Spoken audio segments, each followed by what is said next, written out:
बंदी छोड़ सतगुरु रामपाल जी परमेश्वर जी की जय हो। सत्साई भाई और बहनों, बहुत बड़ी दया, बहुत बड़ी मेहर पूज्य गुरुदेव भगवान की, परमेश्वर रामपाल जी की, जिनके शुभ आशीर्वाद से, विशेष आशीर्वाद से पुस्तक मानवता का गिरता हास तथा विकास, इसके ऊपर वीडियो बनाने की श्रृंखला जारी है। भाई और बहनों, ये पुस्तक मानवता का गिरता हास तथा विकास सन 2014 बरवाला कांड से पहले लिखी गई थी। इस पुस्तक के ऊपर राष्ट्रीय समाज सेवा समिति का ठप्पा लगा हुआ है। ये पुस्तक चाहे राष्ट्रीय समाज सेवा समिति वालों ने लिखी हो, चाहे परम पूज्य सतगुरु रामपाल जी ने लिखी हो, आप और हमने पूज्य गुरुदेव भगवान के द्वारा दिए गए तत्व ज्ञान आधार से केवल निष्कर्ष निकालना है। आज इस पुस्तक के ऊपर हमारा तीसरे नंबर का वीडियो है। वीडियो शुरू करने से पहले पूज्य गुरुदेव भगवान का जयकारा लगाएंगे, उनका आशीर्वाद प्राप्त करेंगे। बंदी छोड़ सतगुरु रामपाल जी परमेश्वर जी की जय हो। परम पिता परमात्मा, सारी सृष्टि के सर्जनहार, कुल मालिक, असंख्य ब्रह्मांडों के स्वामी, जगत गुरु, तीनों लोकों में प्रवेश करके सबका धारण पोषण करने वाले राजाधीराज, आत्माधार, नाथों के नाथ, देवों के देव महादेव, सर्वेश्वर महेश्वर मृत्युंजय, अजरो अमर, आदि अनादि सनातनी प्रभु, जगत पिता जगदीश्वर, श्री श्री 1008 की उपाधि के वास्तविक अधिकारी, अकाल मूरत शब्द स्वरूपी राम वासुदेव, सर्वगतम ब्रह्म, परम पूज्य, प्रथम पूज्य, परम संत, परम पुरुष, परम धनी, परम दयालु, सत्य कबीर, हक्का कबीर, अल्लाहु कबीर, अल्लाहु अकबर, बाखबर, अल्लाह ताला, जगत के तारणहार, जगत के मुक्तिदाता, जगत के जगन्नाथ, हारे के सहारे, हिंदुओं के राम, मुसलमानों के अल्लाह, सिखों के वाहिगुरु, ईसाइयों के मसीह, दया के सागर दयानिधि, करुणा के सागर करुणानिधि, स्वयंभू परिभू, संकट मोचन, कष्ट हरण, मंगल करण, दुख भंजन, अविगत कबीर, निर्विकार निर्विषम परमात्मा, अलय अलेख सतगुरु, आदि अनादि सतगुरु, असली मर्यादा पुरुषोत्तम, असली राम, असली कृष्ण, असली घनश्याम, असली मुरारी, राजाओं के राजा, महाराजाओं के महाराजा, शहंशाहों के शहंशाह, सम्राटों के सम्राट, भगवानों के भगवान, अल्लाहों के अल्लाह, प्रभुओं के प्रभु, मसीहाओं के मसीह, सच्चे वाहिगुरु, बाबाओं के बाबा, पीरों के पीर, सेठों के सेठ, जगत सेठ, सावड़सा सेठ, सर्वगुण संपन्न, अनंत कोटि कलाओं के स्वामी, अनंत कोटि ब्रह्मांडों के नायक, योगियों में महायोगी, ध्यानियों में महाध्यानी, सिद्धों में परम सिद्ध, ज्ञानियों में तत्व ज्ञानी, ब्रह्म ज्ञानी, महाज्ञानी, परम ज्ञानी, सर्वश्रेष्ठ ज्ञानी, विज्ञानी, युवा कबीर, समर्थ कबीर, असमवात, अमित ओजा, सच्चे रहनुमा, करीम अल्लाह, सुभान अल्लाह, दुनिया के अंतिम पैगंबर, 8 सितंबर 1951 से गांव धनाना, जिला सोनीपत, हरियाणा, भारतवर्ष की पावन भूमि पे प्रकट रियल कल की भगवान श्री नारायण साकार हरि, श्री बाबा साहेब, नूर अनंत परमात्मा, सच्चे दरवेश, सच्चे बाखबर, संत श्रोमणी सतगुरु रामपाल जी परमेश्वर जी के चरण कमल में साध संगति से जुड़े हुए देश विदेश से आप और हम सभी सत्सेवक भाई बहनों का अनंत कोटि दंडवत प्रणाम। सत्साई भाई और बहनों, अब हम इस पुस्तक के ऊपर आगे बढ़ते हैं। राष्ट्रीय समाज सेवा समिति वालों ने, जो राष्ट्रीय समाज सेवा समिति सन 2010 में काल प्रेरणा से संत रामपाल जी परमेश्वर जी की आज्ञा के विरुद्ध बरवाला कांड जैसी घटना को जन्म देने के लिए सतलोक आश्रम बरवाला में सतगुरु रामपाल जी परमेश्वर जी के भाई के द्वारा, उनके नालायक बच्चों के द्वारा बनाई गई थी। जिस राष्ट्रीय समाज सेवा समिति में सैकड़ों की संख्या में सतलोक आश्रम से जुड़े हुए लोग शामिल थे, और आगे चलकर उसी राष्ट्रीय सेवा समिति ने अपनी मनमानी करते हुए जजों के खिलाफ 3 पुस्तकें लिखकर उनको बंटवाकर जजों को भड़काया और बरवाला कांड जैसी घटना को जन्म दिलवाया। तो आगे क्या कुछ लिखा जा रहा है, आप और हमने केवल निष्कर्ष निकालना है। नाम कौन से राम का जपना है। गीता जी के अध्याय 15 का श्लोक नंबर 16, द्वो इमो पुरुषों लोके क्षर च अक्षर एवं च क्षर सर्वाणी भूतानि कूटस्थ अक्षर उच्चते। अनुवाद, इस संसार में दो प्रकार के भगवान हैं, नाशवान और अविनाशी। कौन से संसार में?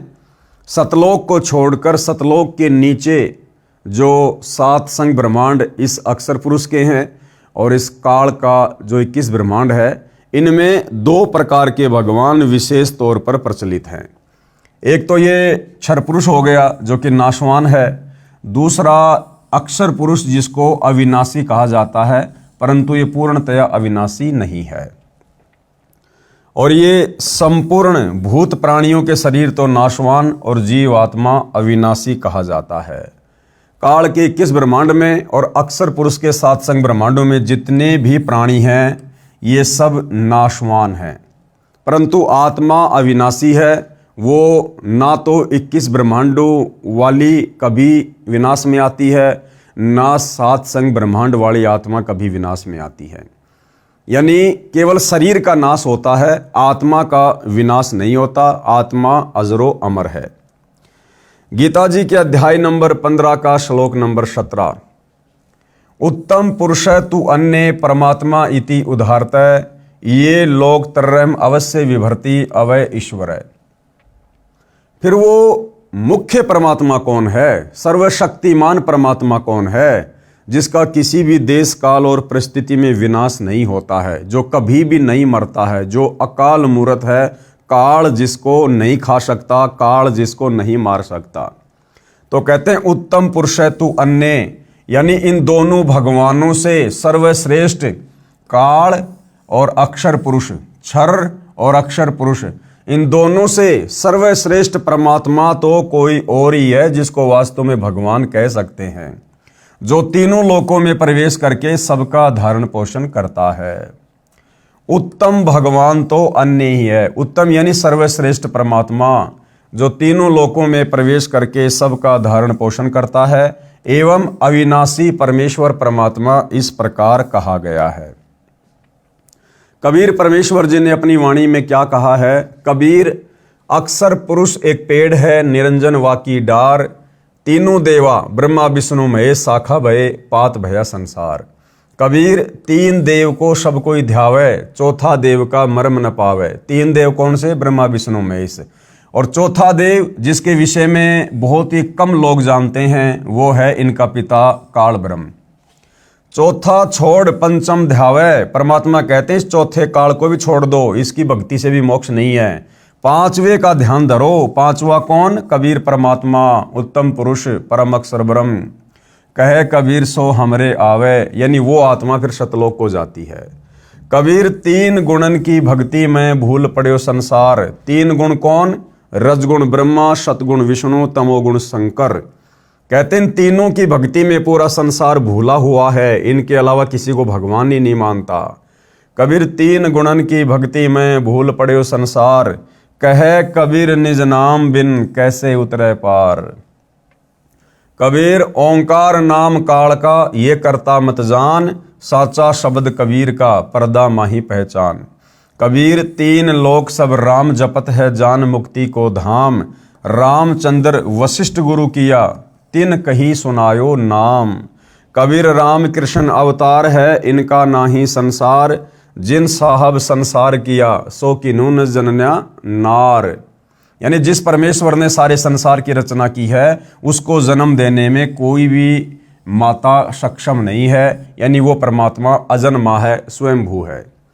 कबीर, 4 भुजा के भजन में भूल पड़े सब संत। 4 भुजा वाले भगवान कौन? ब्रह्मा विष्णु महेश। कबीरा, सुमरे तासु को जाके भुजा अनंत। कबीर परमेश्वर अपने आप को छुपाते हुए कह रहे हैं कि हम तो उस भगवान की पूजा करते हैं, उसकी साधना करते हैं जिसकी अनंत भुजा हैं। कबीर, वशिष्ठ मुनि से तत्वेता ज्ञानी, शोध कर लगन धरे, सीता हरण मरण दशरथ को बन बन राम फिरे। कबीर, समुद्र पाट लंका गए, सीता को भरतार, ताही अगस्त मुनि पी गयो, इनमें कौन करतार। कबीर, गोवर्धन श्री कृष्ण जी उठाया, द्रोगणागिरी हनुमंत, शेष नाग सब सृष्टि उठाई, इनमें कौन भगवंत। गरीब दुर्वासा कोपे तहाँ, समझ न आई नीच, 56 कोटि यादव कटे, मची रुधिर की कीच। गरीब काटे बंधन विपत में कठिन किया संग्राम, चीनो रे नर प्राणियों गरुड़ बड़ो के राम। कबीर कहे चित चेत हूँ शब्द करो निर्वार, श्री रामचंद्र को करता कहते हैं भूल पड़ो संसार।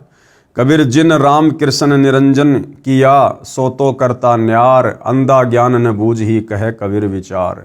कबीर तीन गुणन ब्रह्मा विष्णु महेश की भक्ति में भूल पड़ो संसार, कहे कबीर निज नाम बिना कैसे उतरो पार।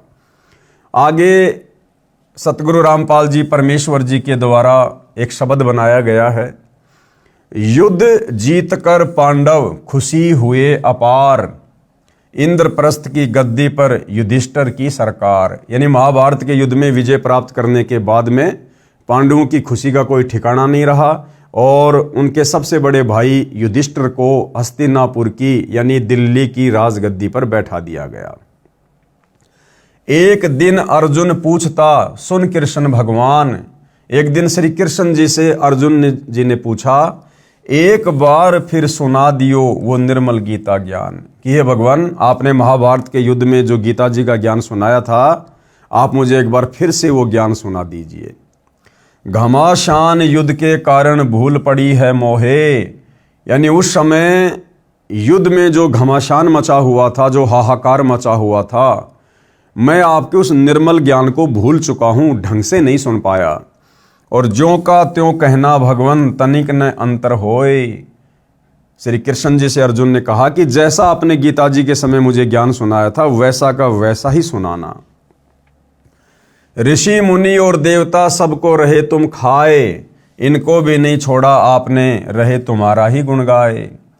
अर्जुन कह रहा कि मैंने महाभारत में जब आपका विराट रूप देखा तो मैं देख रहा हूं कि जो लोग आपकी पूजा कर रहे हैं, ऋषि महात्मा मुनि संतजन, आप तो उनको भी खा रहे थे। जो आप ही की पूजा कर रहे थे, आप ही का गुणगान कर रहे थे, आपने तो उनको भी नहीं छोड़ा।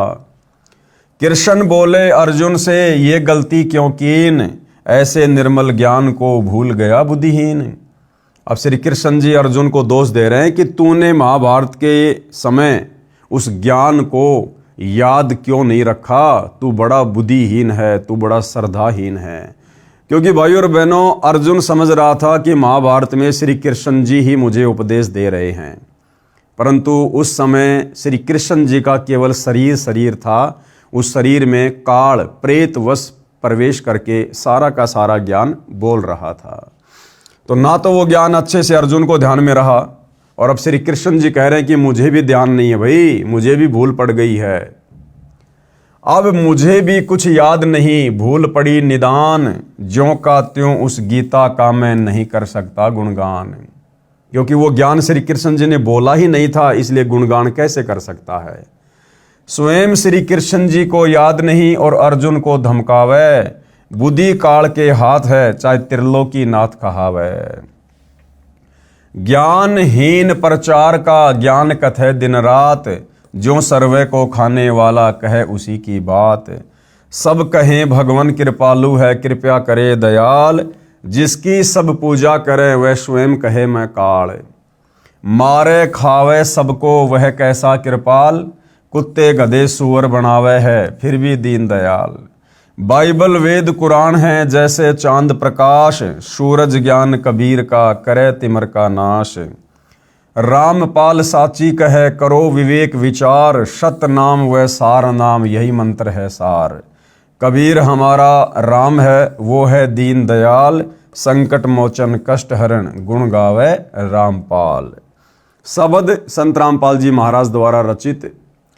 ब्रह्मा विष्णु शिव है तीन लोक प्रधान, अष्टंगी इनकी माता है और पिता काल भगवान।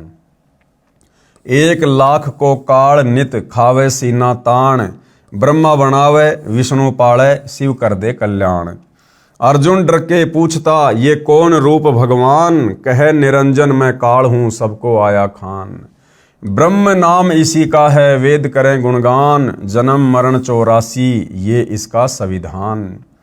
4 राम की भक्ति में लग रहा संसार, 5वें राम का ज्ञान नहीं जो पार उतारन हार। ब्रह्मा विष्णु शिव तीनों गुण हैं, दूसरा प्रकृति का जाल, लाख जीव नित भक्षण करे राम तीसरा काल। अक्षर पुरुष है राम चौथा, जैसे चंद्रमा जान, पांचवा राम कबीर है, जैसे उदय हुआ भान। राम देवानंद गुरुजी कर गए नजर निहाल, सतनाम का दिया खजाना बरते रामपाल। अपने आप को छुपाते हुए पूज्य गुरुदेव भगवान एक सुयोग्य शिष्य की भूमिका निभाते हुए अपने मुंह बोले गुरुदेव को महिमा दे रहे हैं। नाम दीक्षा लेने वाले व्यक्तियों के लिए आवश्यक जानकारी।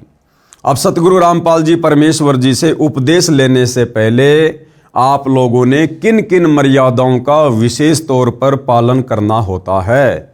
जिन मर्यादाओं का पालन ना करने के कारण या इनमें से कोई भी मर्यादा भंग होने के कारण नाम से प्राप्त होने वाला लाभ साधक को नहीं मिलेगा। इसीलिए गुरुदेव भगवान बार बार अपने सत्संगों में जिक्र करते हैं, हमें समझाते हैं कि बच्चों, नाम दीक्षा लेने से पहले इस ज्ञान की गहराई में जाओ। जल्दबाजी बिल्कुल भी मत करो। ये परमात्मा तुम्हारे ही लिए आया है, तुम्हारे से पहले नहीं जाने वाला। इसलिए नाम दीक्षा लेने से पहले महीना, 2 महीना, 6 महीने अच्छे से ज्ञान को समझो, नियम और मर्यादाओं को समझो, आत्म कल्याण को समझो। उसके बाद में उपदेश लो और फिर दृढ़ होकर भक्ति पर लग जाओ। फिर संसार की एक भी बात मत सुनना जो बात भक्ति विरुद्ध हो। तब भाइयों और बहनों हम पूर्ण सफलता प्राप्त करेंगे। तो कुछ विशेष नियम हैं, इन नियमों के बिना हमारा जो सुमरण है वो नहीं चलेगा।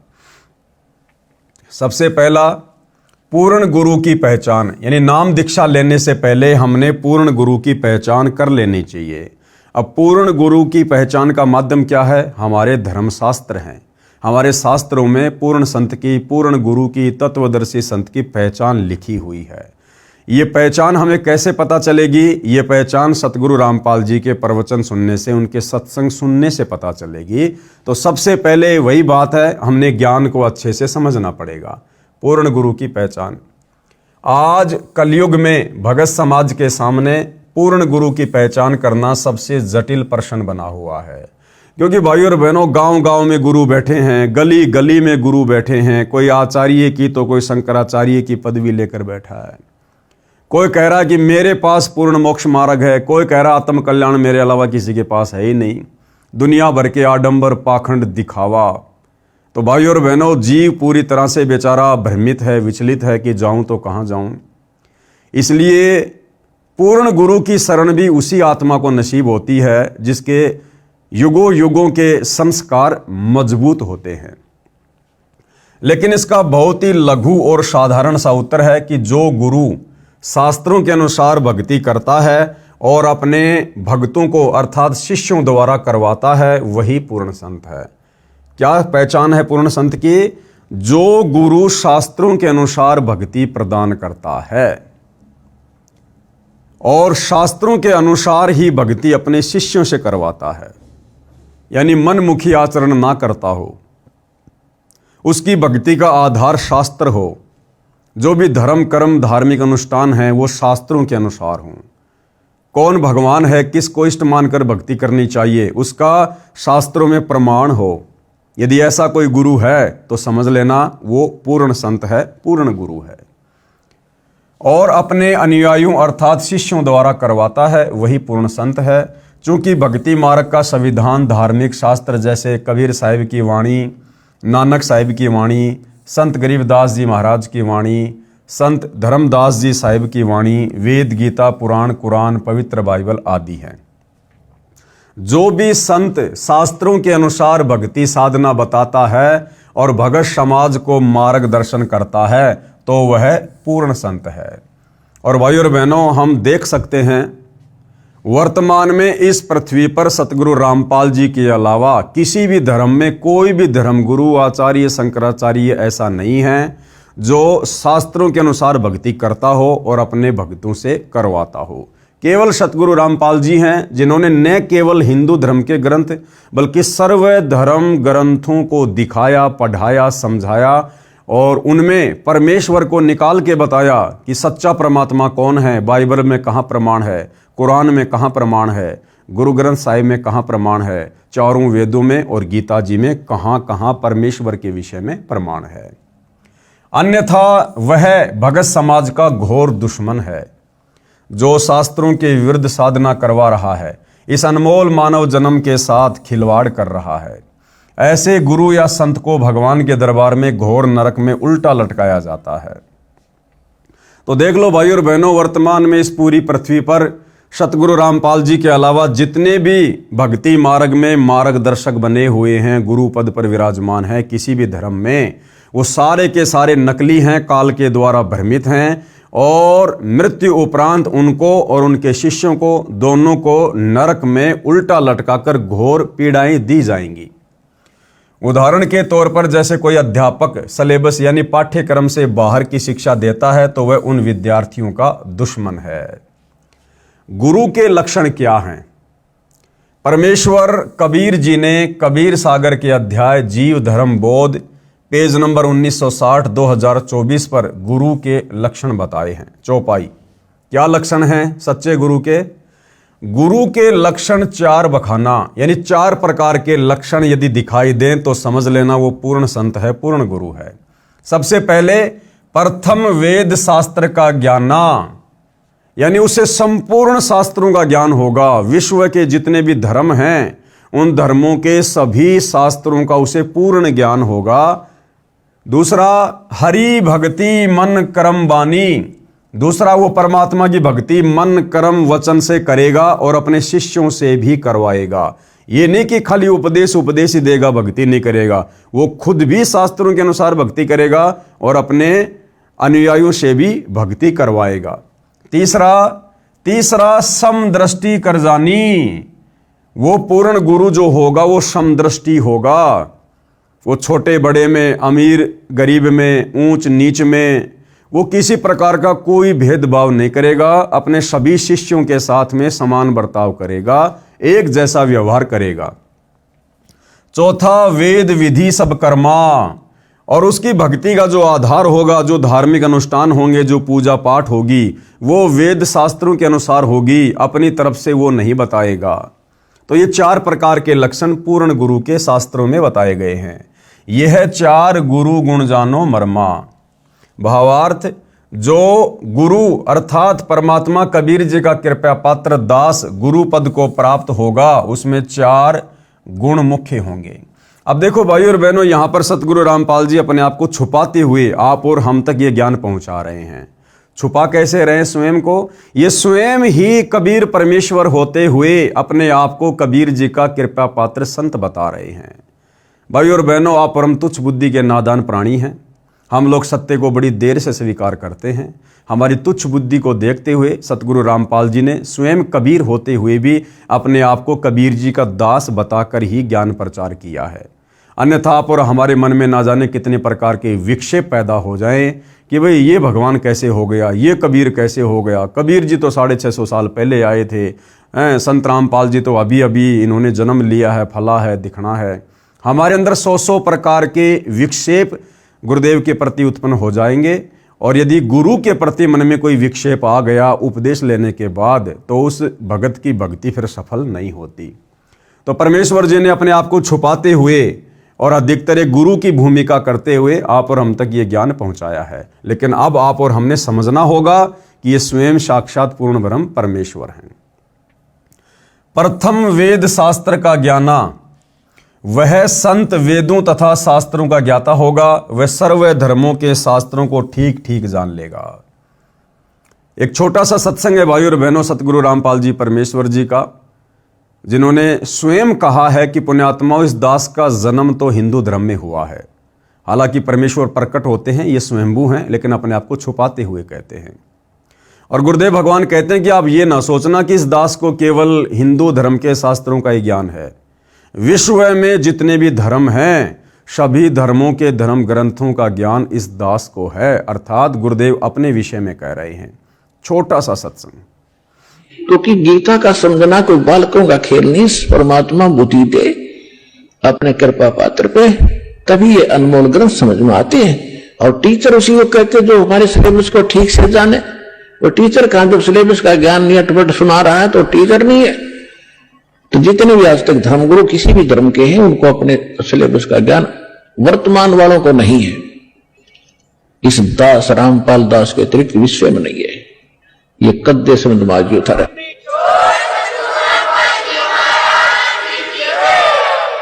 और दास को पूरे विश्व के जितने ग्रंथ है सबका जानकारी है, एक की नहीं।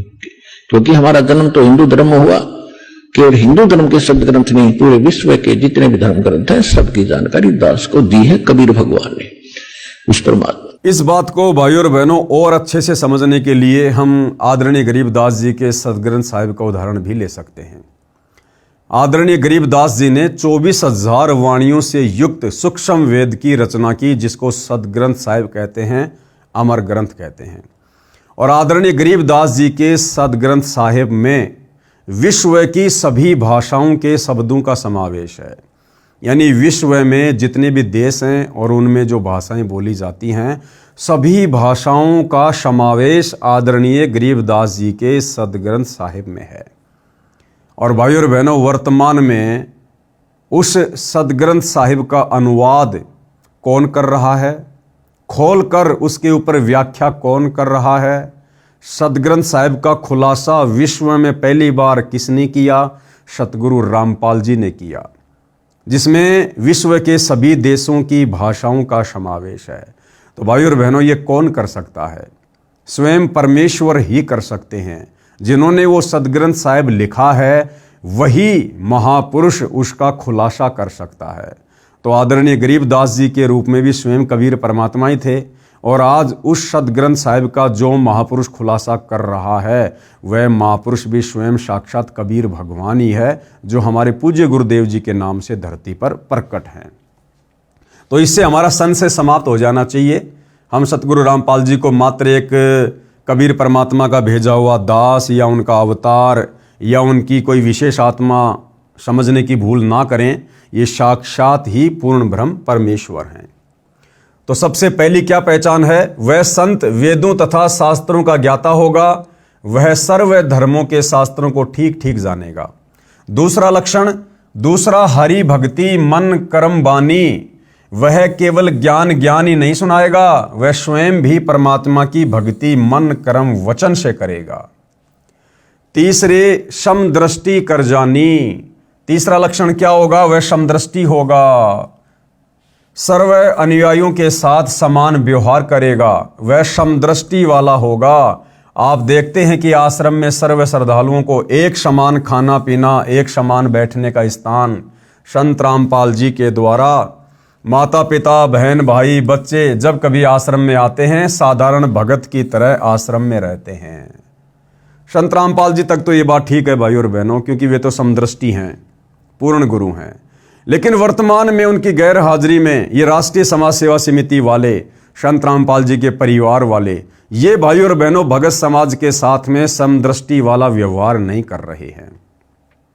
आजकल हरियाणा में जगह जगह सतगुरु रामपाल जी के मान सम्मान में जो कार्यक्रम आयोजित हो रहे हैं, आप जी देख सकते हैं भाई और बहनों, बेचारी आम संगत किस प्रकार से नीचे जमीन पर बैठाई जा रही है। और जो सतगुरु रामपाल जी के परिवार वाले हैं, उनके बेटा बेटी भाई बंधु रिश्तेदार हैं, उनके पोते नाती हैं, या उनके जो रिश्तेदार हैं, इन राष्ट्रीय समाज सेवा समिति वालों के द्वारा किस प्रकार उन लोगों को स्टेज के पास बढ़िया बढ़िया सोफों पर बैठाया जाता है। आप जी देख सकते हैं इस वीडियो में सतगुरु रामपाल जी के परिवार वाले, उनके घर के जितने भी सदस्य हैं, उनके रिश्तेदार हैं, जो मुख्य लोग हैं, वो सभी लोग इन कार्यक्रमों में सोफों पर बैठे हुए, सोफों पर, और बेचारी आम संगत नीचे बैठी हुई है। तो भाई और बहनों, सतगुरु रामपाल जी तो सभी के साथ आश्रम में समान व्यवहार किया करते थे, आगे भी समान ही व्यवहार करेंगे।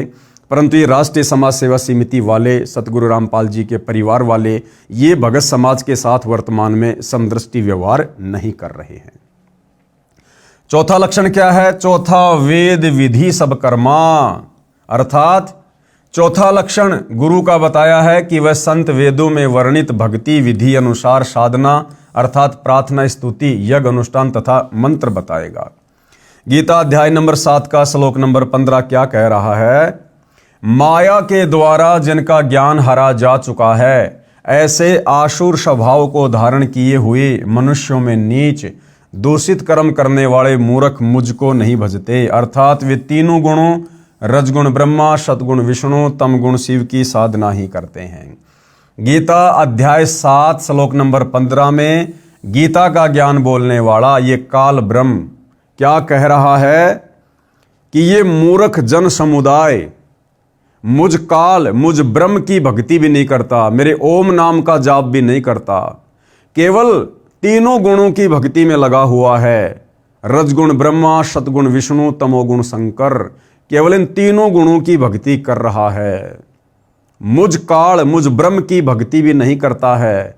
और ब्रह्मा विष्णु महेश की भक्ति करने वालों को, अर्थात तीन गुणों की भक्ति करने वालों को इस काल ब्रह्म ने, ब्रह्मा विष्णु महेश के पिता ने, दुर्गा के पति ने 4 गालियां दी हैं। क्या कहा है? मनुष्यों में नीच दूषित कर्म करने वाले, यानी सारे उल्टे काम करने वाले, मांस भी खाते हैं, ब्रह्मा विष्णु महेश की भक्ति करने वाले, नशा भी करते हैं, चोरी जारी भी करते हैं, मिलावट भी करते हैं, रिश्वतखोरी भी है, भ्रष्टाचारी भी है। यानी ब्रह्मा विष्णु महेश की भक्ति करने वाले सारे उल्टे कर्म करते हैं, खुद इनका पिता काल ब्रह्म कह रहा है। और हम देख भी रहे हैं भाई और बहनों, हिंदू समाज में विशेषकर ब्रह्मा विष्णु महेश की पूजा की जाती है। और देख लीजिए आप, कितना भ्रष्टाचार है, कितनी लूट मार है, कितनी रिश्वतखोरी है, किस प्रकार से नशा हो रहा है, व्यभिचार हो रहा है। तो 4 गालियां दी हैं ब्रह्मा विष्णु महेश की भक्ति करने वालों को। मनुष्यों में नीच दूषित कर्म करने वाले मूर्ख मुझको नहीं बसते, अर्थात ये तीनों गुणों रजगुण ब्रह्मा, सतगुण विष्णु, तम गुण शंकर की साधना ही करते रहते हैं। फिर यजुर्वेद अध्याय नंबर 40 श्लोक नंबर 10 संत रामपाल जी द्वारा भाष्य। ये श्लोक आप जियों के सामने है, हम सीधा इसके अनुवाद पर चलते हैं। परमात्मा के बारे में सामान्यतः निराकार अर्थात कभी न जन्मने वाला कहते हैं। यानी सब लोगों की एक ही थ्योरी है इस तत्व ज्ञान के अभाव में कि परमात्मा कभी जन्म नहीं लेता, परमात्मा निराकार है, वो दिखाई नहीं देता। दूसरे आकार में अर्थात जन्म लेकर अवतार रूप में आने वाला कहते हैं। कुछ लोग कह देते हैं कि भाई वो भगवान ब्रह्मा विष्णु महेश के रूप में या फिर राम कृष्ण के रूप में अवतार लेकर आ जाता है, साकार रूप में आ जाता है। जो टिकाऊ अर्थात पूर्ण ज्ञानी अच्छी प्रकार सुनाते हैं उसको इस प्रकार सही तौर पर वही समरूप अर्थात यथार्थ रूप में भिन्न भिन्न रूप से प्रत्यक्ष ज्ञान कराते हैं। यानी तत्वदर्शी संत ही बताएगा कि वास्तव में परमात्मा की स्थिति क्या है, वो आकार में है या निराकार है या कैसा है। गीता अध्याय 4 श्लोक नंबर 34 श्लोक आप जियों के सामने है। अनुवाद: उसको समझ उस पूर्ण परमात्मा के ज्ञान व समाधान को जानने वाले संतों को भली भांति दंडवत प्रणाम करने से, उनकी सेवा करने से और कपट छोड़कर सरलता पूर्वक प्रश्न करने से वे परमात्म तत्व को भली भांति जानने वाले ज्ञानी महात्मा तुझे उस तत्व ज्ञान का उपदेश करेंगे। अब वो परमात्मा कौन है, कैसा है, कहाँ रहता है, कैसे मिलता है, कैसे उसके लोक में जाया जा सकता है, इन तमाम प्रकार की बातों की जानकारी गीता अध्याय 4 श्लोक नंबर 34 में गीता ज्ञान देने वाला काल ब्रह्म कह रहा कि अर्जुन, उस तत्वदर्शी संत की खोज कर, परमात्म तत्व को जानने वाले उस तत्वदर्शी संत को भली भांति दंडवत प्रणाम कर, उसको प्रसन्न कर। वो तत्वदर्शी महात्मा तुझे तत्व ज्ञान का उपदेश करेंगे, परमात्मा के बारे में बताएंगे। मुझे भी उस परमात्मा के बारे में नहीं पता। तो भाई और बहनों, आज वर्तमान में आप और हमारा सौभाग्य कि आप और हमें समय रहते उस तत्वदर्शी संत की शरण प्राप्त हो गई। आज हमें भक्ति मार्ग का उन्होंने दाना दाना गिना दिया है। नंबर 2, दूसरा क्या नियम है भक्ति सफल करने के लिए? सबसे पहला नियम हमने जाना कि सबसे पहले भक्ति की शुरुआत करने से पहले हमने पूर्ण गुरु की पहचान करनी पड़ती है। जब तक हमें गुरु की पहचान नहीं होगी, हमें गुरु पर ही विश्वास नहीं होगा, तो भला भक्ति क्या हम खाक करेंगे। तो सबसे पहले पूर्ण संत की पहचान, पूर्ण गुरु की पहचान, और ये पहचान होने के बाद में फिर भक्ति को सफल करने के लिए दूसरा नियम क्या है? नशीली वस्तुओं का सेवन निषेध। यानी किसी भी प्रकार का नशा फिर भगत ने, साधक ने नहीं करना। हुक्का, शराब, बियर, तमाकू, बीड़ी, सिगरेट, हुला, सूंघना, गुटखा, मांस, अंडा, सुल्फा, अफीम, गांजा और अन्य नशीली चीजों का सेवन तो दूर रहा, किसी को नशीली वस्तु लाकर भी नहीं देनी है। संत रामपाल जी से उपदेश लेने के बाद यदि देश का प्रधानमंत्री भी आपसे आकर कहे कि भाई पवन दास, मुझे सिगरेट पीनी है, मुझे बीड़ी पीनी है, धूम्रपान करना है, मुझे एक माचिस की तिल्ली दे दे, तो आप क्या करोगे? हाथ जोड़ लोगे कि मान्यवर, मैं परम पूज्य सतगुरु रामपाल जी का शिष्य हूं और भैया मैं तो अपनी आत्मा का कल्याण करवाने के लिए सत भक्ति कर रहा हूं, और हमारे गुरुदेव भगवान की तरफ से नशा करना या नशा करने वाले का सहयोग करना पूर्णतया निषेध है, मना है। मान्यवर, ये गलती, ये महाअपराध मैं नहीं कर सकता। अब देश का प्रधानमंत्री कहे कि भाई पवन दास, मैं तुझे अपनी प्रधानमंत्री की गद्दी दे दूंगा, बस तू मुझे एक माचिस की तिल्ली दे दे, मुझे सिगरेट पीनी है, तो हाथ जोड़ के ये कहना कि मान्यवर, प्रधानमंत्री की गद्दी तो बहुत छोटी है, यदि हमें कोई सारे संसार की भी गद्दी दे दे, पूरी पृथ्वी का राज्य दे दे, या फिर देवताओं के राजा इंद्र का राज्य दे दे, या ब्रह्मा विष्णु महेश की पदवी पे बैठा दे, या 21 ब्रह्मांड का कोई राज्य दे दे, तो भी मान्यवर हम ऐसा महाअपराध अब नहीं करने वाले तत्व ज्ञान होने के बाद। तब भाई और बहनों, हमारी भक्ति सफल होगी। बंदी छोड़ गरीबदास जी महाराज इन सभी नशीली वस्तुओं को बहुत बुरा बताते हुए अपनी वाणी में कहते हैं कि सुरापान मदमाशाहारी, गमन करे भोगे पर नारी, 70 जन्म कटत हैं सीसम, साक्षी साहिब है जगदीशम। नशा करने वालों को, मांस खाने वाले को कितना पाप है। गरीबदास जी क्या कह रहे हैं? सुरापान यानी नशा करने वाले, शराब पीने वाले, और मदमांसाहारी यानी मांस भक्षण करने वाले, और गमन करे भोगे पर नारी, और जो दूसरी की स्त्री के साथ, दूसरों की स्त्री के साथ में जो दुष्कर्म करते हैं, कहते हैं 70 जन्म लगातार उनके सिर कटते हैं। कभी कसाई उसको, जब वो मुर्गे की योनि में होगा, बकरी की योनि में होगा, अन्य किसी जानवर की योनि में होगा, तो उसके सिर काटे जाएंगे। या सैनिक होगा तो दूसरी सेना लड़ाई झगड़े में उसका सिर काटेगी बॉर्डर पर, या वैसे आपसी लड़ाई झगड़े में लोगों की हत्या हो जाती है, तलवार से एक दूसरे के शीश काट दिए जाते हैं। इस प्रकार से दुर्गति को प्राप्त होगा वो व्यक्ति, जो व्यक्ति इस प्रकार के कुकर्म करता है, किसी भी प्रकार का नशा करता है, मांस आहार करता है, दूसरी की स्त्री के साथ में गमन करता है, यानी पर स्त्री के साथ में दुराचार करता है। कहते 70 जन्म लगातार उसके सिर कटेंगे, साक्षी साहिब है जगदीशम। गरीबदास जी कहते हैं कि परमात्मा इस बात के साक्षी हैं। पर द्वारा स्त्री का खोले, 70 जन्म अंधा हो डोले। पर द्वारा यानी दूसरों की बहन बेटी के साथ, स्त्री के साथ में जो गलत कर्म करता है, भले ही दोनों की सहमति से वो कार्य हो रहा है, और यदि सामाजिक दृष्टि से वो सही नहीं है, जैसे इस काललोक में पति पत्नी के संबंधों को मान्यता समाज ने दी हुई है, यदि किसी व्यक्ति ने अपनी पत्नी के अलावा किसी दूसरे की स्त्री के साथ में, और उस स्त्री के सहयोग से, उसकी सहमति से भी यदि उसने दुष्कर्म किया, तो भी परमेश्वर की नजर में वो दुराचार है, व्यभिचार है। उस व्यक्ति को भी वही सजा मिलेगी जो परमात्मा के विधान में है। तो कहते पर द्वारा स्त्री का खोले, यानी दूसरों की स्त्री के साथ में, बहन बेटी के साथ में जो व्यक्ति दुष्कर्म करता है, शारीरिक संबंध बनाता है, 70 जन्म अंधा हो डोले। लगातार 70 जन्म अंधे का पावेगा, इंसान बनकर या अन्य योनियों में गधा कुत्ता सूअर बनकर लगातार 70 जन्म अंधे के प्राप्त करेगा।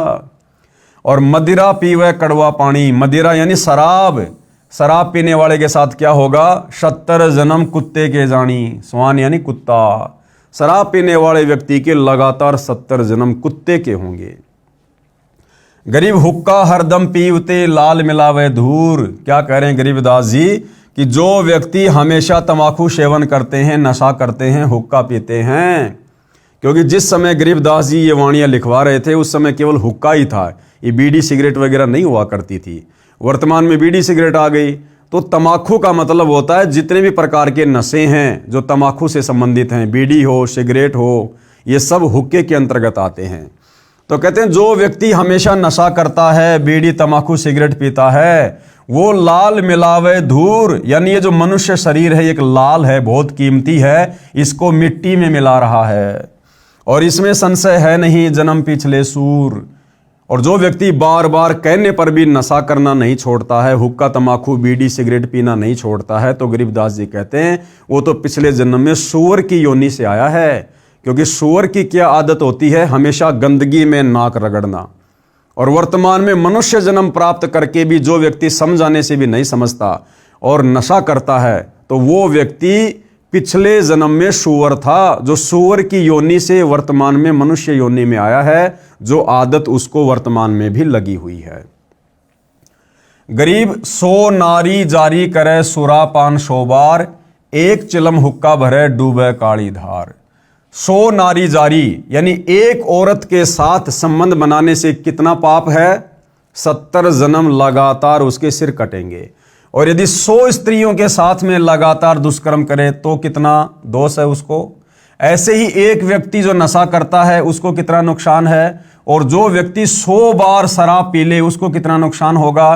कहते हैं इतना नुकसान एक बार किसी को हुक्का भरने वाले को है, किसी को बीड़ी पीने में, तंबाकू पीने में, हुक्का पीने में, सिगरेट पीने में सहयोग करने वाले को इतना दोष लगता है।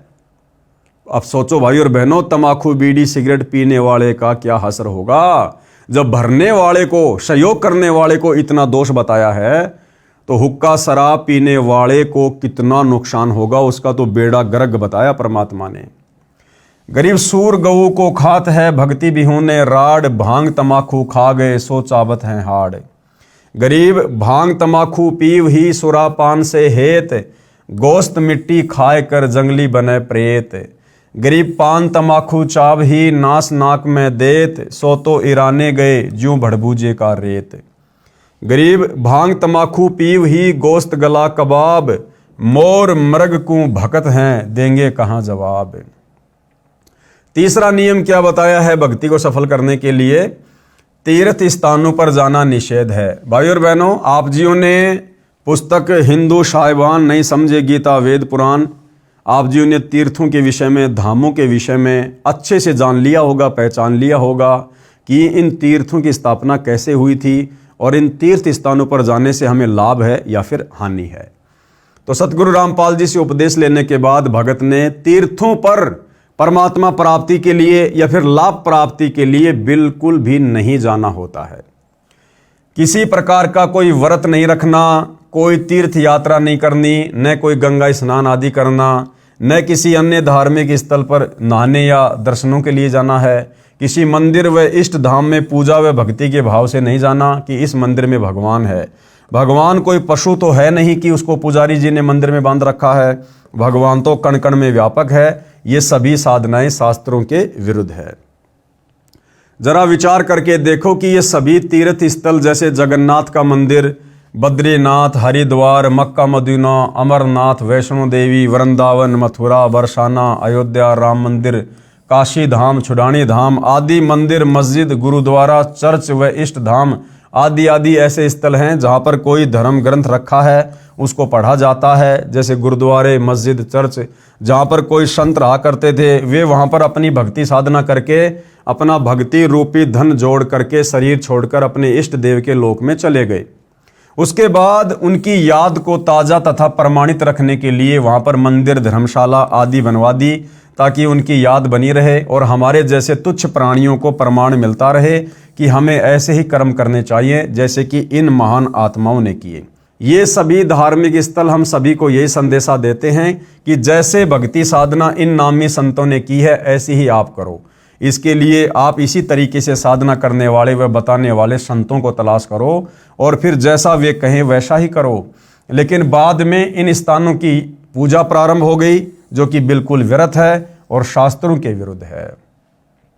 और देखिए भाई और बहनों, किस प्रकार से सतगुरु रामपाल जी के भगत होने के बावजूद इन राष्ट्रीय समाज सेवा समिति वालों ने, सतगुरु रामपाल जी के परिवार ने अयोध्या में जो राम मंदिर बना हुआ है, जो कि आन उपासना का केंद्र है, वहां पर काल की भक्ति होती है और दुनिया भर के ज्ञानहीन श्रद्धालु राम मंदिर के दर्शन करने के लिए आ रहे थे। और उस समय इन राष्ट्रीय समाज सेवा समिति वालों ने, सतगुरु रामपाल जी के बेटा बेटी, भाई बंधु, रिश्तेदारों ने, इनको सर्व ज्ञान होते हुए भी इन लोगों ने काल प्रेरणा से उन काल पुजारियों के लिए जो राम मंदिर के दर्शन करने आ रहे थे, इन राष्ट्रीय समाज सेवा समिति वालों ने अयोध्या में 1 महीने का भंडारा लगा दिया। यानी सीधे सीधे इन लोगों ने आन उपासना में सहयोग किया। वहां पर आन उपासना में सहयोग, क्योंकि वहां पर लोग क्यों आ रहे थे, श्रद्धालु क्यों आ रहे थे? राम मंदिर के दर्शन करने के लिए, श्री रामचंद्र जी की पूजा करने के लिए, जो कि काल की पूजा है, आन उपासना है। और शतलोक आश्रम वालों ने वहां पर 1 महीने का भंडारा लगा दिया कि भैया तुम लोग अच्छे से राम जी के दर्शन करो, आन उपासना करो और खाने पीने की चिंता बिल्कुल भी मत करना। हम बुद्धिहीन, ज्ञानहीन राष्ट्रीय समाज सेवा समिति वाले, संत रामपाल जी के परिवार वाले अभी जिंदा हैं, तुम्हें कोई दिक्कत नहीं आने देंगे।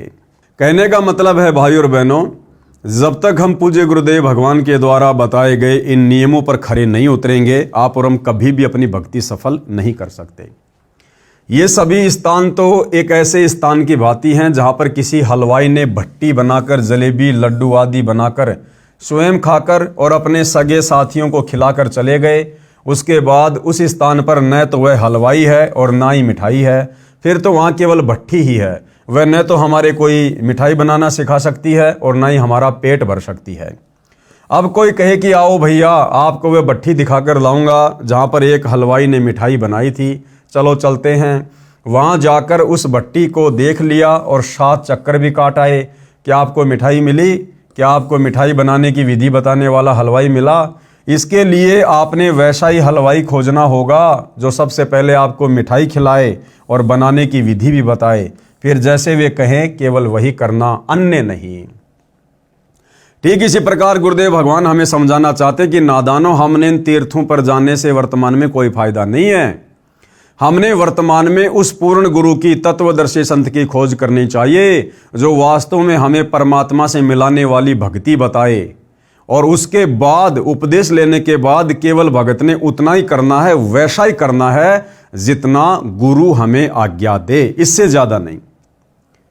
ठीक इसी प्रकार तीर्थ स्थानों की पूजा न करके वैसे ही संतों की तलाश करो जो शास्त्रों के अनुसार पूर्ण परमात्मा कबीर साहब की भक्ति करते हुए बताते हों। फिर जैसे वे कहें केवल वही करना, अपनी मनमानी नहीं करना। लेकिन वर्तमान में ये राष्ट्रीय समाज सेवा समिति वाले भाई और बहनों पूर्णतया अपनी ही मनमानी कर रहे हैं। सतगुरु के एक भी वचन पर ये लोग नहीं चल रहे हैं। यथार्थ ज्ञान स्वयं परमेश्वरी बताते हैं। यथार्थ ज्ञान यानी भक्ति मार्ग का सत्य ज्ञान कौन बताते हैं? यथार्थ ज्ञान स्वयं परमेश्वरी बताते हैं। तो आज इस पृथ्वी पर यथार्थ ज्ञान कौन बता रहे हैं? सतगुरु रामपाल जी। तो सतगुरु रामपाल जी कौन हुए? पूर्ण परमेश्वर, स्वयं कबीर देव। वे स्वयं अमर लोक से चलकर आते हैं। और जब परमेश्वर कबीर जी सतगुरु रूप में धरती पर अमर लोक से चलकर आते हैं तो किसी माँ के गर्भ से जन्म लेकर नहीं आते। वे स्वयंभू हैं, स्वयं प्रकट होते हैं। आप और हम चरम दृष्टि से देख नहीं पाते हैं। इसका प्रमाण है ऋग्वेद मंडल 9 सूक्त 86 मंत्र 26-27, ऋग्वेद मंडल 9 सूक्त 82 मंत्र 1-2-3 में, ऋग्वेद मंडल 9 सूक्त 96 मंत्र 16 से 20 और अनेक स्थानों पर वेद में प्रमाण है कि परमात्मा ऊपर के लोक में रहता है, वहां से गति करके अर्थात चल कर आता है। सत्य लोक वाले शरीर के समान दूसरा तेज पुंज का शरीर धारण करके आम व्यक्ति की तरह जीवन जीकर कुछ दिन संसार में रहकर अपनी शब्द साखियों के माध्यम से सत्य ज्ञान को वर्णन करके पूर्ण परमात्मा के छुपे हुए वास्तविक सत्य ज्ञान तथा भक्ति को जागृत करते हैं। गीता अध्याय नंबर 16 का श्लोक नंबर 23 क्या कह रहा है भाई और बहनों? कि शास्त्र विधि को त्याग कर जो मनमाना आचरण करते हैं उनको भक्ति मार्ग में किसी प्रकार का कोई भी लाभ नहीं होता है। जो पुरुष शास्त्र विधि को त्याग कर, पुरुष यानी भगत, जो भगत शास्त्र विधि को त्याग कर अपनी इच्छा से मनमाना आचरण करता है वह न सिद्धि को प्राप्त होता है, न परम गति को और न सुख को ही। फिर गीता अध्याय नंबर 6 का श्लोक नंबर 16 क्या कह रहा है? श्लोक आप जियों के सामने है।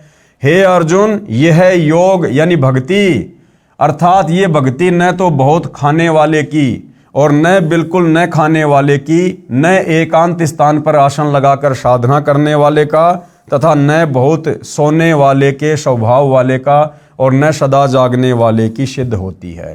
कहने का मतलब है यदि हमने भक्ति सफल करनी है तो हमने संयम में रहकर भक्ति करनी पड़ेगी। इतना ज़्यादा भोजन भी नहीं खाना है कि अंगड़ाई टूटती रहे, निंद्रा आती रहे और हम भजन कर ही ना सकें, और इतना कम भी नहीं खाना है कि पेट में चूहे कूदते रहें, बार बार भोजन की याद आती रहे। हमने संयमित होकर भक्ति करनी है, ना ज़्यादा जागना है ना ज़्यादा सोना है। गुरुदेव कहते पूजे देवी धाम को शीस हलावे जो, गरीब दास साची कहें हद काफिर है वो।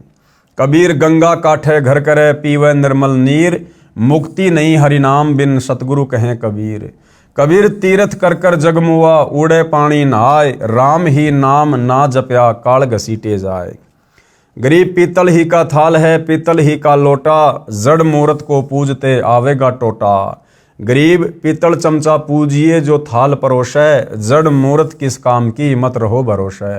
कबीर पर्वत पर्वत में फिरया कारण अपने राम, राम सरीखे जन मिले जिन सारे सब काम। चौथा नियम क्या है भाइयों और बहनों? पितर पूजा निषेध। सतगुरु रामपाल जी से उपदेश लेने के बाद में हमने पितर पूजा, समाधि पूजा बिल्कुल भी नहीं करनी है। पितर पूजा निषेध, किसी प्रकार की पितर पूजा, श्राद्ध निकालना आदि कुछ नहीं करना है। भगवान श्री कृष्ण जी ने भी इन पितरों की व भूतों की पूजा करने से साफ साफ मना किया है। गीता जी के अध्याय नंबर 9 के श्लोक नंबर 25 में कहा है कि, ये यहाँ पर श्लोक लिखा हुआ है, आप जी पढ़ सकते हैं, अनुवाद किया है, देवताओं को पूजने वाले देवताओं को प्राप्त होते हैं, पितरों को पूजने वाले पितरों को प्राप्त होते हैं। यानी जो जैसी पूजा भक्ति करेगा उसी के लोक में जाएगा, उन्हीं को प्राप्त होगा। और भूतों को पूजने वाले भूतों को प्राप्त होते हैं, और मता अनुसार पूजन करने वाले भगत मुझे ही लाभान्वित होते हैं। बंदी छोड़ गरीबदास जी महाराज और कबीर साहिब जी कहते हैं, गरीब भूत रमेशो भूत है, देव रमेशो देव, राम रमेशो राम है, सुनो सकल सुरभेव। और इन सतलोक आश्रम वालों ने, राष्ट्रीय समाज सेवा समिति वालों ने, संत रामपाल जी के बेटा बेटी भाई बंधु रिश्तेदारों ने, जिस समय रोहतक के पैरावर में परशुराम की जयंती थी, सतलोक आश्रम धनाना से 700 हरियाणा रोडवेज की बसों में लगभग 40 से 50 हजार भक्तों को बैठाकर परशुराम की जयंती में छोड़ दिया गया। अब भैया परशुराम जी वर्तमान में कौन है, क्या है, कहाँ है, ये तो परमात्मा का विधान बताएगा। परशुराम जी को शत भक्ति थोड़ा ना किया करते थे, काल साधना किया करते थे। मरने के बाद वो पितर बने, वो पितर लोक में चले गए। सीधा सीधा गुरुदेव भगवान ने कबीर सागर से दिखा दिया, और कबीर सागर के सरलार्थ में अपने कर कमल से लिख दिया कि परशुराम वर्तमान में पितरलोक में है, पितरलोक में। और ये नादान संगत परशुराम की जयंती में जाकर क्या कर रही है? परशुराम जी की जयंती में जाना, उस धाम पर जाना ही पितर पूजा में आ जाता है। तो ये कहाँ जाएंगे ये नादान भगत, जिन्होंने इतनी बड़ी गलती इन राष्ट्रीय समाज सेवा समिति वालों के चक्कर में आकर कर डाली है। इसलिए उस पूर्ण परमात्मा परमेश्वर की भक्ति करो जिससे पूर्ण मुक्ति होवे। वह परमात्मा पूर्ण ब्रह्म सत्य पुरुष सत्य कबीर है। इसी का प्रमाण गीता जी के अध्याय नंबर 18 के श्लोक नंबर 46 में है। ये श्लोक आप जियों के सामने है। सीधे हम अनुवाद पर चलते हैं। जिस परमेश्वर से संपूर्ण प्राणियों की उत्पत्ति हुई है, संपूर्ण प्राणी कौन? सतलोक में जितनी भी आत्माएं हैं, अलख लोक में, अगम लोक में जितनी भी आत्माएं हैं, और फिर अक्षर पुरुष के सातसंग ब्रह्मांड में जितनी भी आत्माएं हैं, काल के 21 ब्रह्मांड में आप और हम जितनी भी आत्माएं हैं, ये सारी की सारी आत्माएं उसी परम अक्षर ब्रह्म पूर्ण ब्रह्म सत्य कबीर ने उत्पन्न की अपनी वचन शक्ति से। जिस परमेश्वर से संपूर्ण प्राणियों की उत्पत्ति हुई है और जिससे यह समस्त जगत व्याप्त है और जिससे पूरी सृष्टि चलायमान है, उस परमेश्वर की अपने स्वाभाविक कर्मों द्वारा पूजा करके, स्वाभाविक कर्म कौन से? यानी काम करते करते, और तत्वदर्शी संत हमें जो भक्ति विधि बताएगा उसको करना, यानी अपना दैनिक कार्य करते करते, जैसे किसान है खेत में कार्य करते करते, व्यापारी है अपना व्यापार करते करते, ड्राइवर है अपनी ड्राइवरी करते करते, इस प्रकार से स्वाभाविक कार्य करते करते इस भक्ति को सफल किया जाता है। उस परमेश्वर की अपने स्वाभाविक कर्मों द्वारा पूजा करके मनुष्य परम सिद्धि को प्राप्त हो जाता है। फिर गीता अध्याय नंबर 18 का श्लोक नंबर 62 श्लोक आप जियों के सामने है। हे भरत सौभद्र अर्जुन, तू सर्वभाव से उस ईश्वर की ही शरण में चला जा। अब गीता ज्ञान देने वाला ये काल ब्रह्म अर्जुन से क्या कह रहा है कि अर्जुन तू सर्वभाव से उस परमेश्वर की शरण में जा। सर्वभाव यानी और किसी की पूजा मत करना, और किसी का ध्यान मत धरना कि और भी कोई परमात्मा होगा, कोई लाभ दे देगा, कोई मोक्ष दे देगा। नहीं, सर्वभाव से मन कर्म वचन से तत्वदर्शी संत की शरण में आने के बाद उस परम अक्षर ब्रह्म की पूजा कर। उसकी कृपा से तू परम शांति यानी संसार से सर्वदा उपरति को और अविनाशी परम पद को प्राप्त हो जाएगा, यानी सतलोक को प्राप्त हो जाएगा। सर्वभाव का तात्पर्य है कि कोई अन्य पूजा न करके मन कर्म वचन से एक परमेश्वर में आस्था रखना।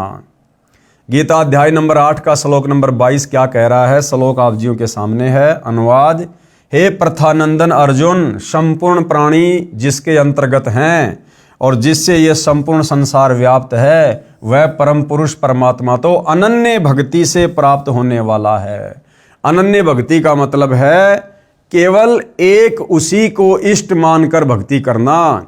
जैसे वर्तमान में सबसे पहले तो आप और हमने परमपिता परमेश्वर को पहचाना कि साक्षात सतगुरु रामपाल जी ही पूर्ण ब्रह्म परमेश्वर हैं, कबीर देव हैं। उसके बाद अपने गुरुदेव भगवान को ही अपना इष्ट मानकर पूजा करना, गुरु के अलावा किसी और में परमात्मा ना देखना, ये अनन्य भक्ति होती है। यानी मन कर्म वचन से केवल एक ही अपने गुरु को इष्ट मान के भक्ति करना। अनन्य भक्ति का तात्पर्य है एक परमेश्वर पूर्ण ब्रह्म की भक्ति करना, दूसरे देवी देवताओं अर्थात तीनों गुण रजगुण ब्रह्मा, सतगुण विष्णु, तमगुण शिव की नहीं। गीता जी के अध्याय नंबर 15 का श्लोक नंबर 1 से 4।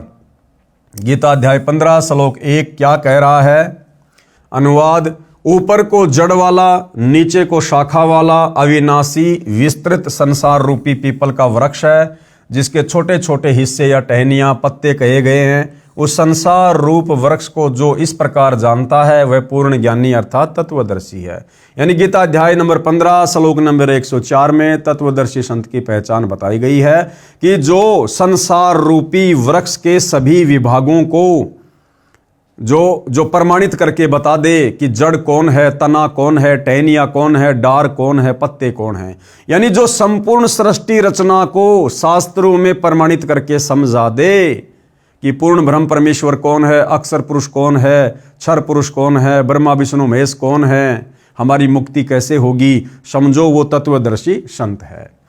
गीता अध्याय नंबर 15 श्लोक नंबर 2 श्लोक आप जियों के सामने है। अनुवाद, उस वृक्ष की नीचे और ऊपर, उस वृक्ष की यानी सृष्टि रचना की, संसार रूपी वृक्ष की नीचे और ऊपर तीनों गुणों ब्रह्मा रजगुण, विष्णु सतगुण, शिव तमगुण रूपी फैली हुई विकार काम क्रोध मोह लोभ अहंकार रूपी कोपल डाली ब्रह्मा विष्णु शिव ही जीव को कर्मों में बांधने की जड़ें अर्थात मूल कारण हैं, तथा मनुष्य लोक स्वर्ग नरक और पृथ्वी लोक में नीचे 84 लाख योनियों में ऊपर व्यवस्थित किए हुए है। गीता अध्याय 15 श्लोक 3 श्लोक आप जियों के सामने है। अनुवाद, इस रचना का न शुरुआत तथा न अंत है, न वैसा स्वरूप पाया जाता है, तथा यहाँ विचार काल में यानी गीता का ज्ञान सुनाते समय श्री कृष्ण जी के शरीर में प्रवेश करके काल ब्रह्म अर्जुन से कह रहा है कि तेरी और मेरी ज्ञान चर्चा में तथा यहाँ विचार काल में अर्थात मेरे द्वारा दिया जा रहा गीता ज्ञान में पूर्ण जानकारी मुझे भी नहीं है। क्या कह रहा है ये काल ब्रह्म कि अर्जुन, सृष्टि रचना की पूरी जानकारी मुझे भी नहीं है, क्योंकि भाइयों और बहनों इस काल को 21 ब्रह्मांड देकर शतलोक से बाहर निकालने के बाद परमात्मा ने अक्षर पुरुष को 7 संग ब्रह्मांड देकर शतलोक से बाहर निकाल दिया था। तो इस बात की जानकारी इस काल ब्रह्म को नहीं है कि मेरे आने के बाद सतलोक में और क्या क्या घटना घटित हुई। इसलिए ये कह रहा कि अर्जुन, यहाँ विचार काल में तेरी और मेरी इस ज्ञान चर्चा में भाई सृष्टि रचना का ज्ञान मुझे भी पूर्णतया नहीं है। इसीलिए गीता अध्याय 4 श्लोक नंबर 34 में तत्वदर्शी संत की तरफ संकेत कर दिया कि परमात्म ज्ञान, सृष्टि का ज्ञान तुझे तत्वदर्शी संत ही भली भांति बता सकता है। तो सृष्टि का ज्ञान बताने वाला फिर कौन हुआ? वो तत्वदर्शी संत कौन हुआ? केवल कबीर परमात्मा। क्योंकि सर्व ब्रह्मांडों की रचना की अच्छी तरह स्थिति का मुझे भी ज्ञान नहीं है, क्योंकि इसको अक्षर पुरुष के सात्संग ब्रह्मांडों की स्थिति का ज्ञान नहीं है। इस अच्छी तरह स्थायी स्थिति वाला मजबूत स्वरूप वाले निर्लेप तत्व ज्ञान रूपी दृढ़ शस्त्र से अर्थात निर्मल तत्व ज्ञान के द्वारा काटकर अर्थात निरंजन की भक्ति को क्षणिक जानकर, गीता अध्याय नंबर 15 श्लोक नंबर 4 श्लोक आप जियों के सामने है अनुवाद। उसके बाद उस परम पद परमात्मा की खोज करनी चाहिए, यानी तत्वदर्शी संत की खोज होने के बाद उसके बाद उस परम पद परमात्मा की खोज करनी चाहिए, जिसको प्राप्त हुए मनुष्य फिर लौटकर संसार में नहीं आते। यानी सतलोक जाने के बाद फिर ये साधक लौटकर संसार में यानी काल के किस ब्रह्मांड में जन्म मरण में वापस नहीं आते, और जिससे अनादिकाल से चली आने वाली यह सृष्टि विस्तार को प्राप्त हुई है। उस आदि पुरुष परमात्मा की मैं शरण में हूं। ये गीता ज्ञान देने वाला काल ब्रह्म क्या कह रहा है कि अर्जुन मैं भी उसी कबीर भगवान परम अक्षर पुरुष की शरण में हूं, मेरा भी पूज्य इष्ट देव वही है। इस प्रकार स्वयं भगवान श्री कृष्ण ने इंद्र जो देवी देवताओं का राजा है उसकी पूजा भी छुड़वाकर उस परमात्मा की भक्ति करने के लिए ही प्रेरणा दी थी, जिस कारण उन्होंने गोवर्धन पर्वत को उठाकर इंद्र के कोप से ब्रजवासियों की रक्षा की। अब वास्तव में भाई और बहनों, गोवर्धन पर्वत को अपनी उंगली पर किसने उठाया, ब्रजवासियों की रक्षा किसने की, ये भी आप और हमें तत्व ज्ञान से पता चलता है कि सारा का सारा खेल कबीर परमेश्वर जी ने किया। गरीब इंद्र चढ़ा बिरज डुबोवन भीगा भीत न लेव, इंद्र कढ़ाई होत जगत में पूजा खा गए देव। कबीर इस संसार को समझाऊं कै बार, पूंछ जो पकड़े भेड़ की उतरा चावे पार। पांचवा नियम क्या है भाई और बहनों? सतगुरु रामपाल जी से उपदेश लेने के बाद जो हमने निभाना होता है, गुरु आज्ञा का पालन। गुरुदेव जी की आज्ञा के बिना घर में किसी भी प्रकार का धार्मिक अनुष्ठान नहीं करवाना, यानी कोई भी पूजा पाठ किसी और से या कोई भंडारा वंडारा नहीं करवाना। जैसे बंदी छोड़ अपनी वाणी में कहते हैं कि गुरु बिन यज्ञ हवन जो करही, मिथ्या जाय कभू न फल ही। कबीर गुरु बिन माला फेरते, गुरु बिन देते दान, गुरु बिन दोनों निष्फल है, चाहे पूछो वेद पुराण। अब भाई और बहनों, इन सतलोक आश्रमों में जाने वाले भगत भाई बहनों को विचार करना चाहिए इस नियम नंबर 5 के अनुसार कि गुरु आज्ञा का पालन। गुरु की आज्ञा के बिना घर में किसी भी प्रकार का धार्मिक अनुष्ठान नहीं करवाना। घर हो या बाहर हो, भगत ने किसी भी प्रकार का धार्मिक अनुष्ठान, कोई हवन यज्ञ, कोई पाठ प्रकाश अपने गुरुदेव की आज्ञा के बिना नहीं करवाना चाहिए। जबकि वर्तमान में इन सभी सतलोक आश्रमों में जितने भी भगत भाई बहन ज्योति करवा रहे हैं, पाठ प्रकाश करवा रहे हैं, क्या आप भाई बहनों ने हिसार जेल में जाकर सतगुरु रामपाल जी से आज्ञा ली है कि गुरुजी क्या मैं इन सतलोक आश्रमों में पाठ प्रकाश के पैसे जमा करवा सकता हूं? क्या मैं ज्योति हवन करवा सकता हूं? कोई भी वर्तमान में अपने गुरुजी से आज्ञा नहीं ले रहा है। अरे 2014 बरवाला कांड के बाद भाई हमारी परीक्षा चल रही है। नियम नंबर 5 के अनुसार संगत वर्तमान में इन सतलोक आश्रमों में गुरु की गैर हाजिरी में और हिसार जेल में जाकर गुरुजी से आज्ञा लिए बिना जो पाठ प्रकाश करवा रही है, दान धर्म कर रही है, ज्योति का पैसा जमा करवा रही है, अपने गुरुजी की मर्यादाओं को तोड़ रही है। नंबर 6 क्या है? माता मसाणी पूजा निषेध। आपने खेत में बनी मंडी या किसी खेड़े आदि की या किसी अन्य देवता की समाधि नहीं पूजनी। समाध चाहे किसी की भी हो, बिल्कुल नहीं पूजनी। भैया फिर अयोध्या में क्यों गए भंडारा कराने? राष्ट्रीय समाज सेवा समिति वाले संत रामपाल जी के बेटे, उनका भाई अयोध्या में श्री राम मंदिर के निमित्त काल पुजारियों के लिए 1 महीने का भंडारा क्यों किया? ये समाधि पूजा में आता है, मंडी पूजा में आता है। परशुराम की जयंती में सतलोक आश्रम धनाना से लगभग 50,000 भक्तों को क्यों ले जाकर बैठा दिया गया? परशुराम की जयंती का मतलब है समाधि पूजना, मंडी पूजना। तो भाई और बहनों, संगत की वर्तमान में सतलोक आश्रम वालों के द्वारा बुरी तरह से मर्यादा तोड़वाई जा रही है। अन्य कोई उपासना नहीं करनी है। यहां तक कि तीनों गुणों ब्रह्मा विष्णु शिव की मनमाने मंत्रों से पूजा नहीं करनी है। गुरुजी इन देवताओं की यथार्थ शास्त्र अनुकूल साधना करवाते हैं, केवल गुरुजी के बताए अनुसार ही करना है। यानी जो प्रथम मंत्र हमें गुरुदेव भगवान देते हैं उनमें ब्रह्मा विष्णु महेश के यथार्थ मंत्र हैं, केवल हमने उसी विधि से भक्ति करनी है। गीता अध्याय नंबर 7 का श्लोक नंबर 15, जिसमें तीनों गुणों की भक्ति करने वाले को यह काल ब्रह्म 4 गालियां दे रहा है। माया के द्वारा जिनका ज्ञान हरा जा चुका है, ऐसे आसुर स्वभाव को धारण किए हुए मनुष्यों में नीच दूषित कर्म करने वाले मूर्ख मुझको भी नहीं बचते, अर्थात वे तीनों गुण रजगुण ब्रह्मा, सदगुण विष्णु, तमगुण शिव की साधना ही करते रहते हैं। कबीर माई मसाणी सेठ शीतला भैरव भूत हनुमंत, पई परमात्मा उनसे दूर है जो इनको पूजनते। कबीर 100 वर्ष गुरु की सेवा, एक दिन आन उपासी, वो अपराधी आत्मा पड़े काल की फांसी। गुरु को तजे भजे जो आना, ता पशुओं को फोकट ज्ञाना। 7वां नियम क्या है सतगुरु रामपाल जी की भक्ति को सफल करने के लिए? संकट मोचन कबीर साहिब है। कर्म कष्ट होने पर कोई अन्य इष्ट देवता की या माता मसाणी आदि की पूजा कभी नहीं करनी है, न किसी प्रकार की पूजा पढ़वानी है। केवल बंदी छोड़ कबीर साहिब को पूजना है, यानी अपने गुरुदेव भगवान की ही पूजा करनी है, जो सभी दुखों को हरने वाले संकट मोचन हैं। इस प्रकार शास्त्र अनुकूल साधना से हुए लाभ देखें इसी पुस्तक के पेज नंबर 118 पर। सामवेद संख्या नंबर 822, उतारचिक अध्याय 3 खंड नंबर 5 श्लोक नंबर 8, संत रामपाल जी द्वारा भाषा भाष्य। ये श्लोक आप जियों के सामने है, हिंदी अनुवाद।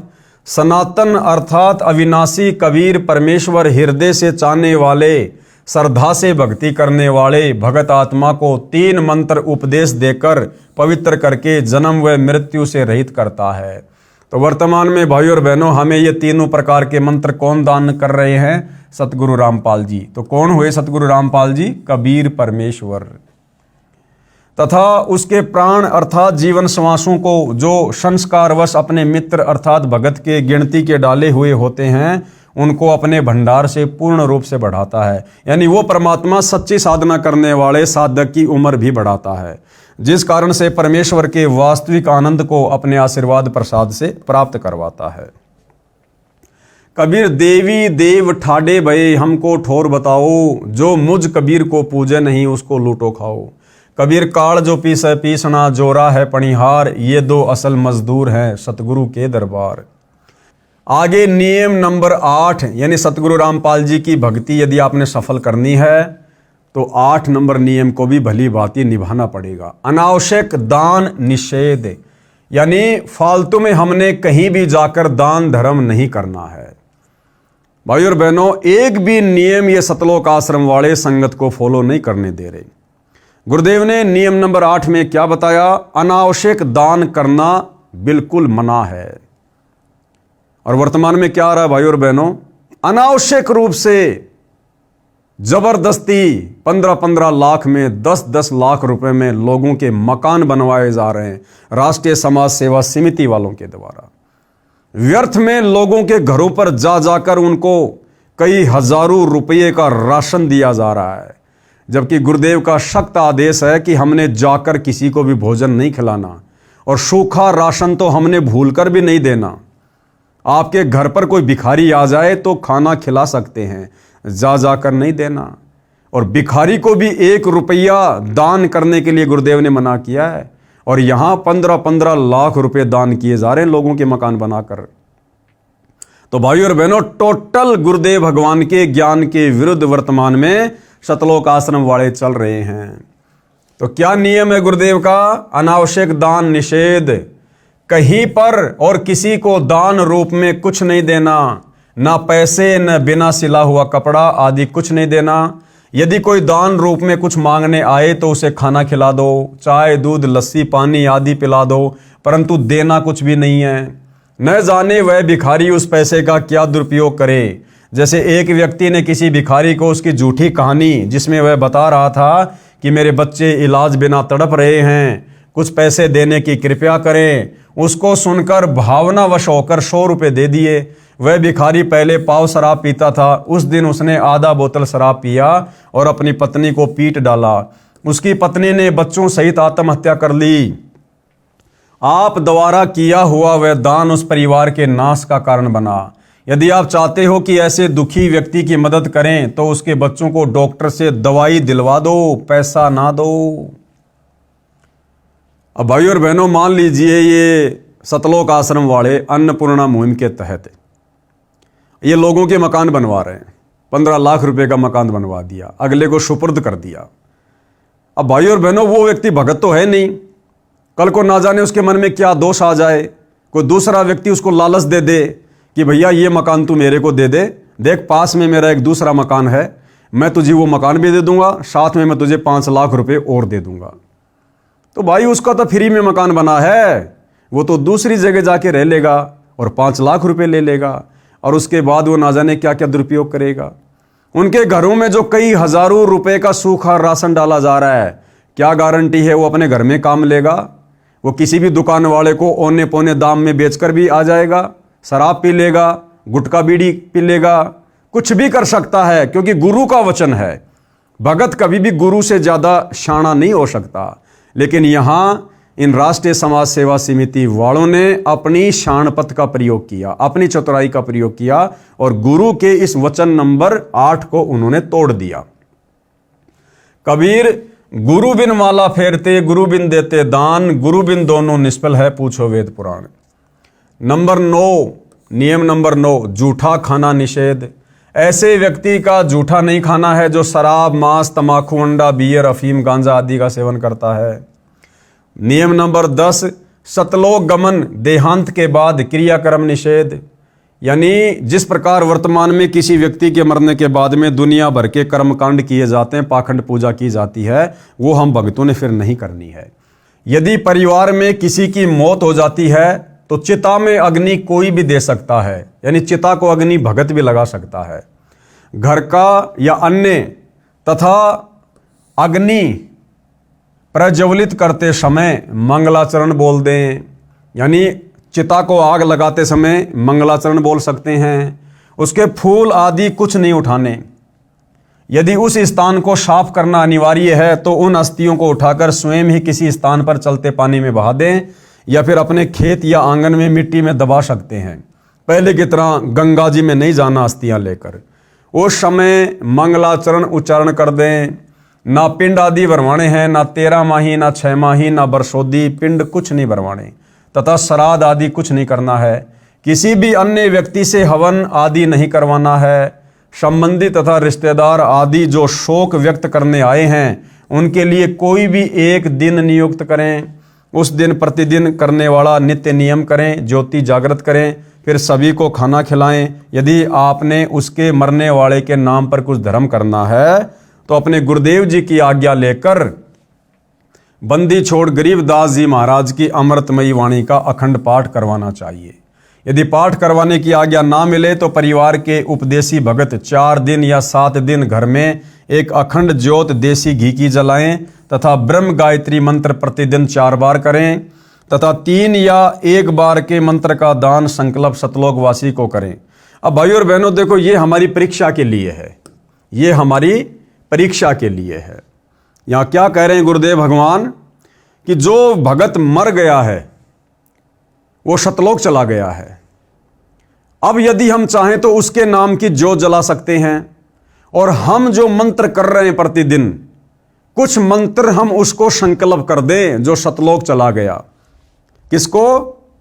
1 बार के मंत्र का दान संकल्प सतलोकवासी को कर दें। अब भाई और बहनों, विचार करने की बात है, जो भगत आत्मा सतलोक चला गया है, जिसका मोक्ष हो गया है, भला फिर हमने उसको उन मंत्रों का संकल्प क्यों करना?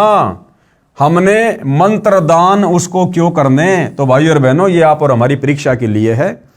आप और हमने बिल्कुल आंखें बंद कर लेनी है, चाहे कोई भक्ति करे या ना करे। हमने अपनी भक्ति कमाई में से एक अंश भी बर्बाद नहीं होने देना है। देखो, ये परमपिता परमेश्वर है, हमारे सतगुरु हैं, हमें ज्ञान दे रहे हैं, तो भैया परीक्षा भी साथ साथ में लेंगे। तो ये हमारी परीक्षा हो सकती है। अन्यथा जो सतलोक चली गई आत्मा, फिर यहां की भक्ति उसके किस काम की? वो तो अपना भक्ति धन लेके चला गया, अब उसकी भक्ति उसके काम आएगी। तो आप और हमने इस प्रकार का कोई भी संकल्प नहीं करना है, क्योंकि दास अपनी बुद्धि स्तर से, अपने ज्ञान आधार से बता रहा है। बाकी सबको अधिकार है अपनी अपनी बुद्धि का इस्तेमाल करने का, जिसको जैसा समझ में आए वैसा कर सकता है। बाकी जो आत्मा सतलोक ही चली गई है तो दास के हिसाब से तो भाई और बहनों फिर उसको मंत्र दान करने का कोई औचित्य नहीं है। जैसा उचित समझे 1 या 2 या 3 तक मंत्र के जाप का फल उसे दान करें। प्रतिदिन की तरह ज्योति व आरती नाम सुमन करते रहना, ये याद रखते हुए कि कबीर साथी हमारे चले गए हम भी चालनहार, कोई कागज में बाकी रह रही ताते लाग रही बार। कबीर दे पड़ी तो क्या हुआ, झूठा सभी पटीट, पक्षी उड़या आकाश को चलता कर गया बीट। अब आगे भाई और बहनों, कर्मकांड के विषय में कुछ बातें हैं जो पूज्य गुरुदेव भगवान हमें इस पुस्तक से समझा रहे हैं कि नाम उपदेश लेने के बाद में भगत ने तो कर्मकांड किसी भी प्रकार का करना ही नहीं है। अगर किया तो तुरंत आपकी मर्यादा खंडित होगी और उस नाम से मिलने वाला लाभ तत्काल बंद हो जाएगा। तो ये कर्मकांड क्या है, समाज में किस प्रकार से फैले हुए हैं, तो उस कर्म कांड के विषय में एक सत्य कथा गुरुदेव भगवान आप और हमें समझाने का प्रयत्न कर रहे हैं। लेकिन भाई और बहनों, इसके ऊपर चर्चा हम अगले वीडियो में करेंगे। आज केवल इतना ही। आगे परमेश्वर हमें फिर से सेवा का मौका दें, सेवा का मौका मिलेगा, आपकी सेवा में हाजिर होंगे। तब तक गुरुदेव भगवान हम सबको आज्ञा दें, आशीर्वाद दें, हमारा मार्गदर्शन करें। बंदी छोड़ सतगुरु रामपाल जी परमेश्वर जी की जय हो।